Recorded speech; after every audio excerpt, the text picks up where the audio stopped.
میں آج کے اس اجلاس کے حوالے سے گزشتہ دن بھی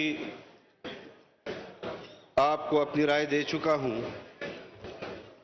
اور فلور آف دی ہاؤس آپ کی دعوت پر اپوزیشن کی جانب سے ان تمام بلز پر مذاکرات کی دعوت آپ کی قبول کی اور آئینی اصلاحات کے جو بلز یہاں پر موجود ہیں آج کے ایجنڈے میں اس حوالے سے کھلے دل کے ساتھ آپ کی دعوت کو قبول کیا. لیکن جس طرح مجھ سے قبل قائد حزب اختلاف نے پاکستان پیپلز پارٹی کے چیئرمین بلاول بھٹو صاحب نے آپ کو یاد دلایا کہ ہم نے آپ کے خط کا خیر مقدم کیا اور اس کے جواب میں آپ کو خط لکھا. میں سمجھتا ہوں کہ اسپیکر صاحب آپ نے مجھے اس چیئر پر بیٹھ کر ہماری طرف سے جو خط لکھا گیا تھا اس کو قبول کیا اور وزیر صاحب کو مخاطب کیا کہ اس پر اپوزیشن کی تجاویز آپ کو لینی چاہیے. کم از کم آپ کی بات کی لاج رکھنے کے لیے حکومت جھوٹ موٹ کا کوئی اجلاس ایک دن کے لیے بلا لیتی تو اس سے آپ کی بات کی لاج بھی رہ جاتی. لیکن یہ اتنا آسان مسئلہ نہیں ہے جناب اسپیکر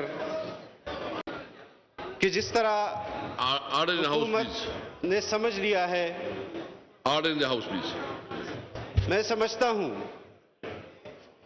کہ حکومت آج ملک میں افراتفری کی بنیاد ڈال رہی ہے, ہنگاموں کی بنیاد ڈال رہی ہے.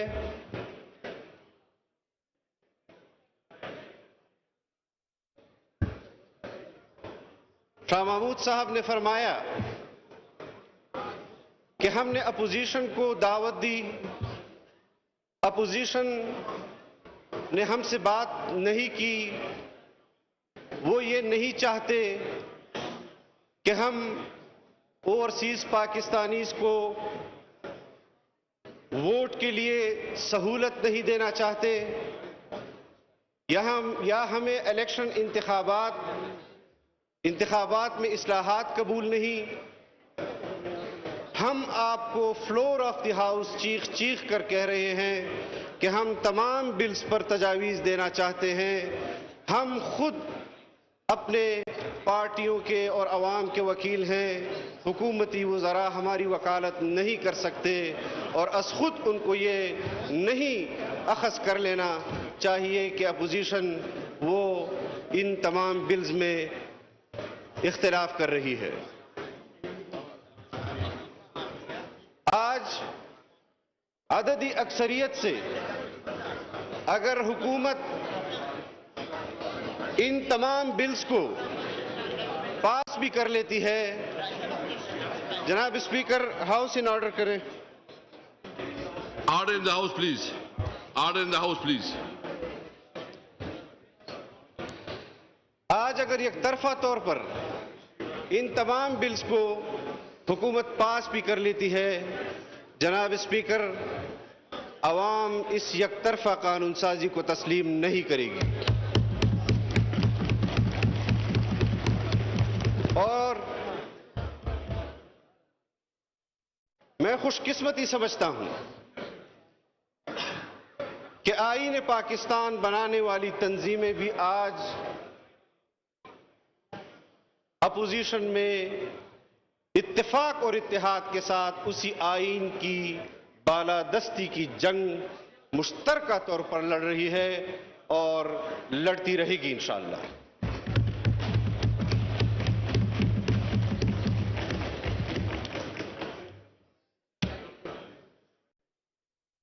خورشید شاہ محمود قریشی صاحب نے فرمایا کہ الیکشن پر اعتراضات ہوتے ہیں. Side Pakistan time. تحریک انصاف نے بھی گزشتہ انتخابات میں 126 دن کا دھرنا دیا. ماضی میں پارٹیاں انتخابات کے نتائج پر اعتراضات کرتی رہی ہیں، لیکن یہ انتخابات کے نتائج کو تسلیم کرنا، ہر ملک میں اس پر اعتراضات ہوتے ہیں، جائز بھی ہوتے ہیں، ناجائز بھی ہوتے ہیں، لیکن پاکستان اس طرح کے تجربات کا متحمل نہیں ہو سکتا کہ ہم ان انتخابات کے نتائج میں پہلے ہی اپنے ملک کو دو لخت ہوتے ہوئے ہم نے دیکھا ہے. ہم اس طرح کے متنازع اصلاحات جو ابھی پاس ہی نہیں ہوئے، اس سے پہلے ہی وہ اتنے متنازع ہو گئے کہ آج آپ کو انتہائی اقدام کی ضرورت کرنا پڑی. آپ کو گلہ کرنا پڑا کہ آپ کے ممبران یہاں پر آ کر ان کا رویہ اس کرسی کے ساتھ بھی ٹھیک نہیں، اور اس کرسی کی جو ایک تعظیم ہے اس کے لیے بھی ٹھیک نہیں. میں آپ کو متنبہ کر دینا چاہتا ہوں کہ اگر یک طرفہ قانون سازی ہوتی ہے جناب اسپیکر، اور ملک میں ہنگامے اس قانون سازی کی بنیاد پر ہوتے ہیں، ملک کے اندر افراتفری اس قانون سازی کی بنیاد پر ہوتی ہے، تو اس کے ذمہ دار آپ کی کرسی پہلے ہوگی، حکومت اور ان کو سپورٹ کرنے والے وہ بھی اس میں شریک ہوں گے. شاہ محمود قریشی صاحب نے یہ کہا کہ اپوزیشن نے اس میں عدم دلچسپی کا اظہار کیا، اور پھر اجلاس کے حوالے سے انہوں نے یہاں بات کی کہ مشترکہ اجلاس میں کو ہمیں اس لیے منسوخ کرنا پڑا کہ حکومت کے اتحادیوں کو تحفظات تھے، یعنی ان کے تحفظات آپ کو اجلاس بلانے کے بعد پتہ چلے، جس کی وجہ سے آپ کو اجلاس منسوخ کرنا پڑا. اور الزام آپ ڈال رہے ہیں کہ اپوزیشن کو ہم نے اعتماد میں لیا تھا، اپوزیشن تعاون نہیں کر رہی. کیا آپ کے اتحادی بھی آپ کے ساتھ تعاون نہیں کر رہے تھے؟ کیا آپ اپوزیشن پر الزام ڈال رہے ہیں؟ اور پھر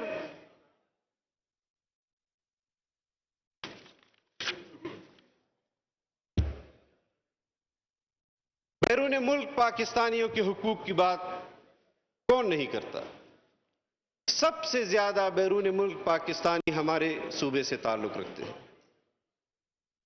جو پاکستان میں اپنے گھر اپنے بچوں کو پال رہے ہیں. لیکن آپ مجھے بتائیں جناب اسپیکر کہ کیا ہم ایسی قانون سازی قبل از وقت بغیر تیاری کے کہ جس کو ہم لاگو نہیں کر سکیں گے، ایسی قانون سازی کا کیا نتیجہ ہو سکتا ہے سوائے اس کے کہ آپ پاکستان میں پہلے نوجوانوں کے نام پر قوم کو دھوکہ دیا، اور اب اوورسیز پاکستانی بہن بھائیوں کے نام پر اس قوم کو دھوکہ دے رہے ہیں.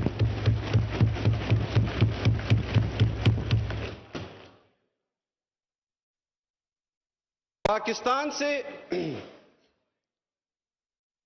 جناب اسپیکر اس وقت ایشیا کے بہت سارے ممالک، بہت سارے مغربی ممالک کے ریڈ لسٹ سے نکل چکے ہیں، لیکن پاکستان آج بھی ان کے ریڈ لسٹ میں ہے.